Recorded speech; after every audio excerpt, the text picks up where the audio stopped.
Welcome. Today we are going to be playing DiveKick Edition.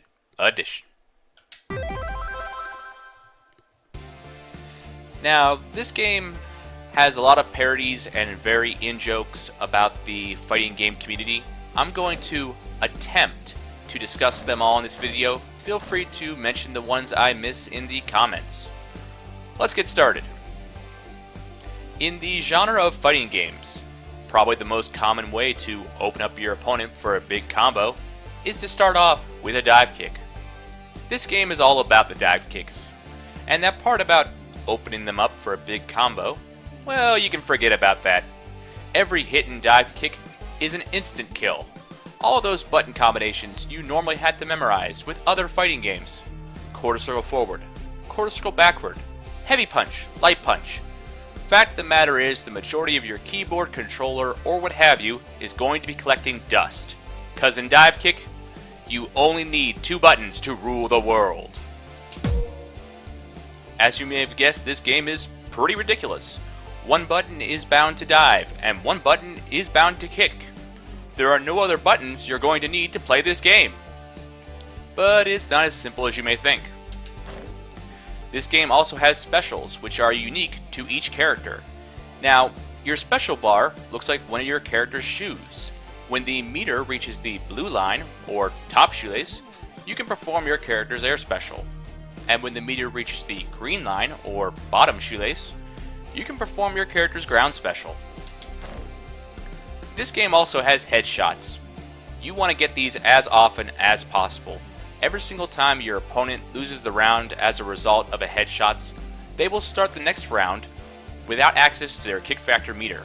They will also move around much more slowly and jump much more poorly for a short period of time. If you can get your opponent to start every round this way, you will rack up a lot of victories and have a lot of fun with this game. Now, as every hit in every round results in an instant kill, how do you decide who wins when the clock hits 0? Well, as you may have guessed, spacing is very important in this game. There's an end of the map on the left side and an end of the map on the right side. If you are standing in the center of the map, your opponent has less area to run to. Thus, you have a greater margin of victory than they do. So when there is 5 seconds left, a red line will appear in the center of the map, and whoever is closest to that red line when the clock hits 0, that person will win the round. Now it's time to discuss the characters. Now, all the characters in this game are parodies of actual real-life people, or parodies of characters from other fighting games. This is Dive. He is probably the most basic and easy to learn character in this game. He is a parody of Yang from Street Fighter, and Dive's story mode makes various references to Asian stereotypes. To put it bluntly, Dive is very good at math. This is Kick. He is the twin half-brother of Dive. Yeah, I don't really know how that works either. You do the math on that. Now, the two of them have the exact same kick angle, which was shown to you earlier in this menu. I guess they got that from their mother? I'm not really sure. At any rate, Dive dives into the air and gets higher up than Kick, but Kick kickbacks or evades better than Dive. They also have some different specials between them. Now, Kick is a parody of Yoon from Street Fighter, and his story mode makes various references to a very popular 90s TV series known as The Fresh Prince of Bel-Air. This is Kung Pao. She is a parody of Kung Lao from the Mortal Kombat games. Her kick in the air is very similar to his. Now, when Kung Pao jumps into the air, she doesn't really go that high. I'm not sure if that's symbolic of Kung Lao or not, but overall, Kung Pao is not about vertically going into the air. She's about moving horizontally. Her dive kick sends her very far across the playing field and gives you a generally good presence, so you can make up a lot of ground really quickly if necessary. Our next character is Wolver Redacted. She is a parody of a very popular Marvel character who appears in the Marvel vs. Capcom fighting games. That's right, I said her. This character is actually female. Her kick angle in the air is identical to that of the Marvel character, and her jump height is also similar to his. But she's not the only person parodying a Marvel character in this game. This is Dr. Scholl's. She is a parody of Doctor Doom, who also appears in the Marvel vs. Capcom fighting games. Now, in those games, Doctor Doom has two different kick angles he can perform in the air. Dr. Scholl's is able to perform those same two kick angles in this game.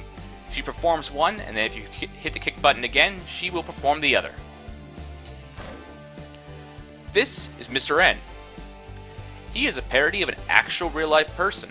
He is a parody of Marn, who is an esports competitor who got his start in the fighting game genre. Now, Mr. N's kick in the air is similar to that of Rufus from Street Fighter, and his jump height, I believe, is also similar to Rufus's. Let me know if that is incorrect in the comments. But the best part about Mr. N, in my opinion, is the neck pillow. The first headshot on Mr. N doesn't matter. Your meter's going to be the same, you won't be stunned at the start of the next round. It's the second headshot you got to worry about, and having that level of defense is pretty good in my personal opinion. This is Markman. He is also a parody of an actual real-life person. He is a parody of Mark Julio of Mad Catz. Now, Markman's kick angle is pretty much that of a roundhouse kick. When you jump in the air and hit the kick button, he will turn around and kick you with the back of his foot, much like you would expect Chuck Norris to kick you. Markman's jump height is overall pretty good. I'm actually not sure if the jump height and kick angle are parodies of any real fighting game character, but I do know Markman's specials are symbolic of a typical items character. Now, what this character type does is it appears in a lot of different fighting games, and it tries to grab seemingly random objects out of nowhere in an attempt to achieve some goal. Sometimes the goal is just as simple as beating the opponent. Now, the goal Markman is trying to achieve is that of creating the ultimate controller. When he has constructed this controller, he is able to perform an up kick. He can do this for a time period of 40 seconds, assuming he doesn't get killed during those 40 seconds. Now, being able to plan out these up kicks is really good. They will essentially replace your feint during this time period, and if your opponent is directly over your head, it's really helpful. Even if you're on the ground itself, you can perform an up kick to straight up kick them as fast as possible, and it's really devastating in my personal opinion. Now, when you have the 40 seconds to perform these kicks, if you perform one, the meter will go down faster. So you can get, I think, about 2 of them out while you're doing this. Overall, Markman's a pretty fun character to use, and pretty tricky, especially with his feint, and I overall think he's a pretty good character in this game. The next character we discuss is Jafali. He is also a parody of an actual real-life person. He is a parody of Alex Jabali. Alex Jabali is a tournament organizer who runs quite a few fighting game and other video game tournaments. I've actually watched a good number of his tournaments on stream on my PC, and honestly, I kind of would like to join one day. I'm not really that competitive or good at fighting games, but I think all in all I'd have a lot of fun, because when I watch these streams, people are having a lot of fun.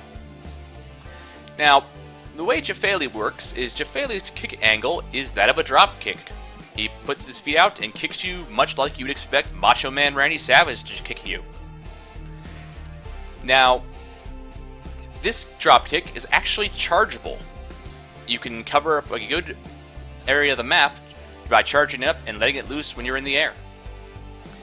Jafali's jump height is pretty good, and it gets better and better every single time he wins a round. Now, this feedback of Jafali is generally positive.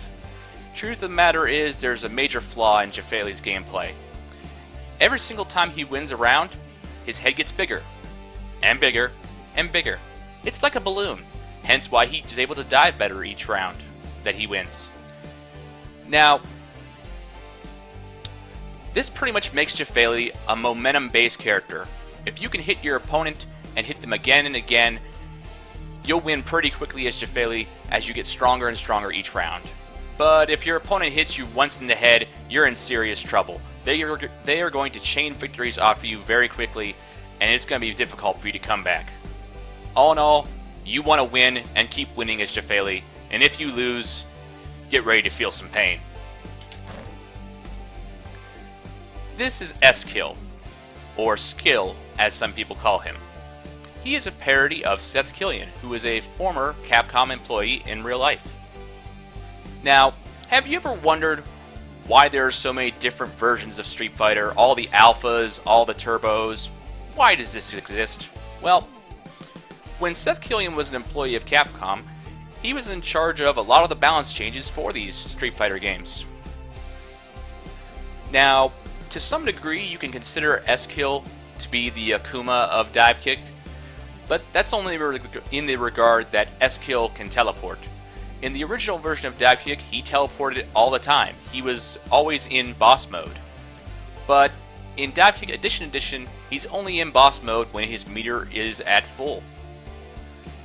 They made this change because they feel it made him a more fair character, and honestly, I think it does. In default, in DiveKick Edition, S-Kill double jumps, and you're able to see where he's going and generally control him better, so you're able to learn him and use him better. I think this ultimately makes him a more fun character and more understandable by all people. Though some people think he is generally weaker, I think when you make a game, you should care more about having fun. This is Uncle Sensei. I guess you can consider him a parody of Ryu and Ken's teacher, but I don't know if that really works because, well, Uncle Sensei has boots on his hands. What fighting game character has boots in his hands? I don't know of any. When Uncle Sensei jumps into the air, he can perform two different kicks. He can kick you with his hands, or he can kick you with his feet. And he can switch between these at any time using his special meter. Now, this is different from Dr. Scholl's because Dr. Scholl's must perform one and then the other. Uncle Sensei has the freedom of picking any one at any time, though he will go back and forth depending on how he jumps into the air. Overall, though, you can quicken your speed every single time you switch stance, so he's a pretty fun character to use. This is Stream. Have you ever sat in front of your computer watching a video game tournament of any kind? If so, that makes you a Stream monster, and that's the concept that Stream is drawn from. Now, Stream parodies two fighting game characters.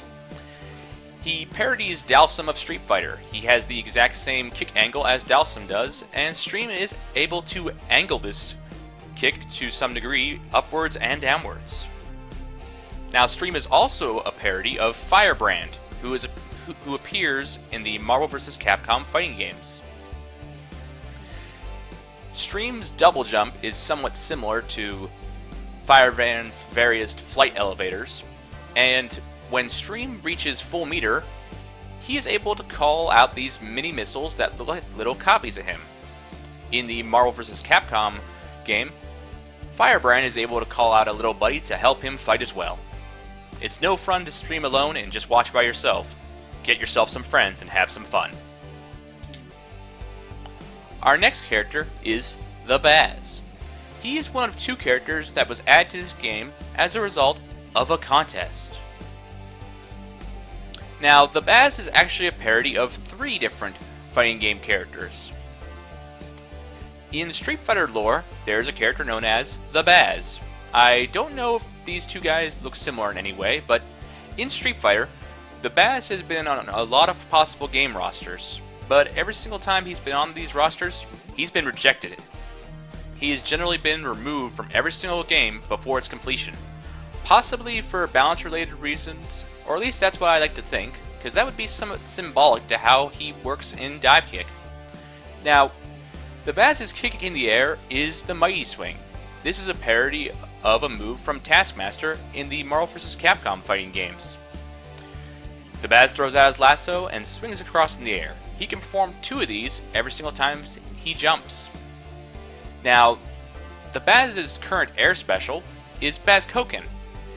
This is a parody of the lightning loops from Zero, who also appears in Marvel vs. Capcom. Now, these lightning loops, the Baz leaves a trail of lightning, and when he leaves this trail, his foot doesn't actually kick you. It does no damage to you. But if you touch the lightning, you will die. So he's basically laying down traps for you. In the original version of DiveKick, these moves were switched. DiveKick was your normal kick, and Mighty Swing was the special. They changed things around in DiveKick Edition because the traps felt generally unwieldy, and a lot of people felt their victories were random and that their losses were random when they were playing against the Baz. Now, they changed him up because they thought that would make him more fair of a character, similar to how they changed S-Kill. And generally, I agree with their decision. He is a more fair character and easier to pick up and learn. But there is one thing I don't like about the new Baz. When the Baz gets stunned, he doesn't jump that high into the air. The Mighty Swing kind of requires you to jump high into the air in order to get a good angle. If you can't jump that high, the Mighty Swing is practically useless. You end up swinging and hitting the ground before you even move forward towards your opponent. So, I generally hope that in a later update to this game, they make it so the Baz jumps higher into the air, so he at least is remotely useful in stun state. Otherwise, he's pretty much unplayable when he's stunned.